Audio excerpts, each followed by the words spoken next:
Okay, a few quick notes here on our argument paper. Um, and I gave much more detailed guidelines than I'm going to get into here on in our class notes folder and on Blackboard if you want to go to it. Um, Essentially, listen. Making an argument, you think you're breaking it into threes. I think is a very handy guideline. Kind of keeps things from it all turning to chaos and sort of static in your mind when you're trying to keep track of things. And I believe, let's see, you know, it's a beginning, middle, and end. Also, there's a sort of an old sort of a cliche and freshman comp class is sort of writing an argument. Tell them what you're going to tell them, then tell them what you just told them. Sounds sort of a little bit sort of cheesy and silly, but it sort of actually does kind of work. And I do think thinking of it as structuring it in that basic 5 paragraph schema that you learned in high school, even maybe in junior high, is a good thing to stick with. Now, when I say that, I do not mean exactly 5 paragraphs. Don't worry, but just with the conclusion and I'm sorry, the opening and the conclusion should each be about 1 paragraph. That you should probably stick. However many those three in the middle really turn into is fine, and I do not worry about the number there.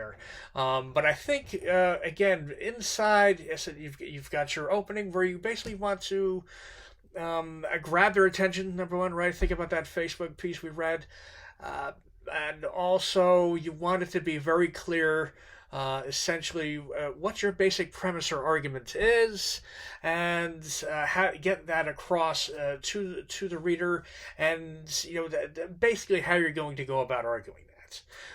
You just want that clear in the opening, and again, something that's sort of vivid and clear, and not putting your reader to sleep already. Right in that opening is really what your goal for that opening.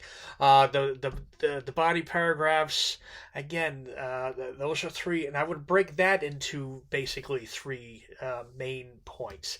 You basically want to make about, and the paper the size of what you're using here, about three main sort of points to hang your argument upon.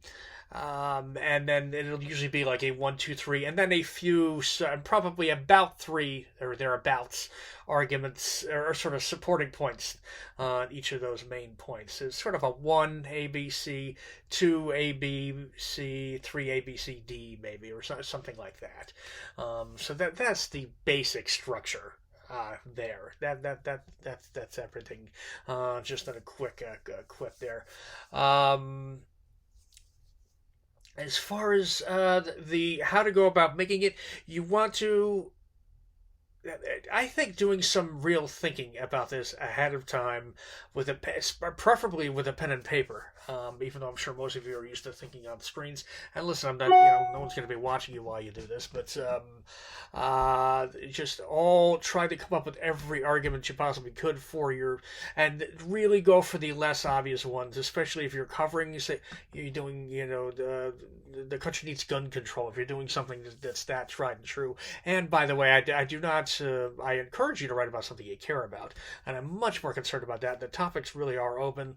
I wouldn't mind you sending me a quick email about what you've chosen as your topic, and I can give you a quick little feedback. But otherwise, topics are open, and you can get much more imaginative and think much more deeply and originally about something that's a little off the beaten path, actually. So, again, if you're going to what try come up with your premise, and then really try to come up with, I mean, literally, I would really try to come up with as many as 15 to 20 different arguments, and then literally circle the top three or so, certainly no more than five, and build your sort of argument around that. Pick ones that sound the best, that sound the most original to you, that are going maybe a little deeper, not being so.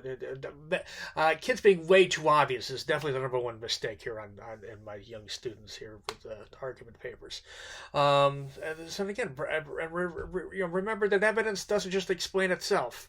What you basically need to do is to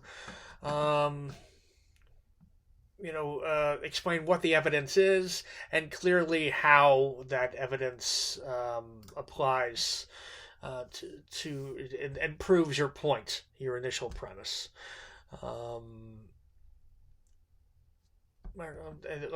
For example, the Marche piece with Facebook, that wasn't there wasn't always great.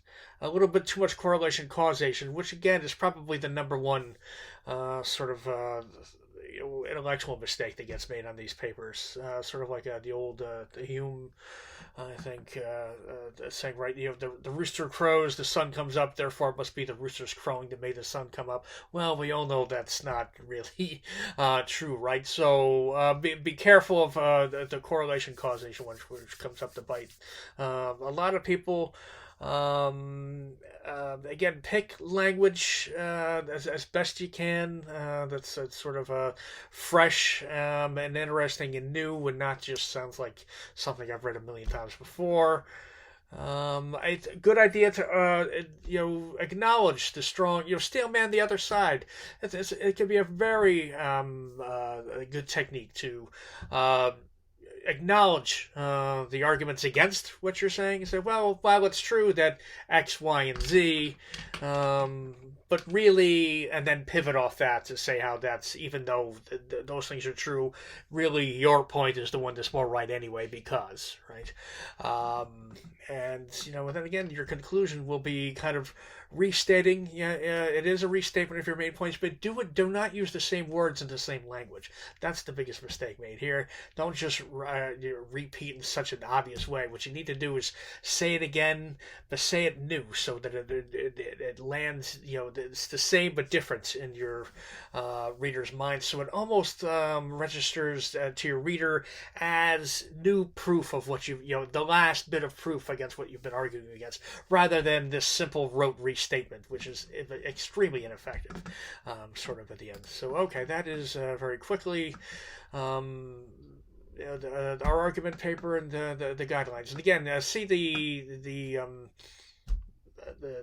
class notes for written out and probably a little more complete than I just went over here.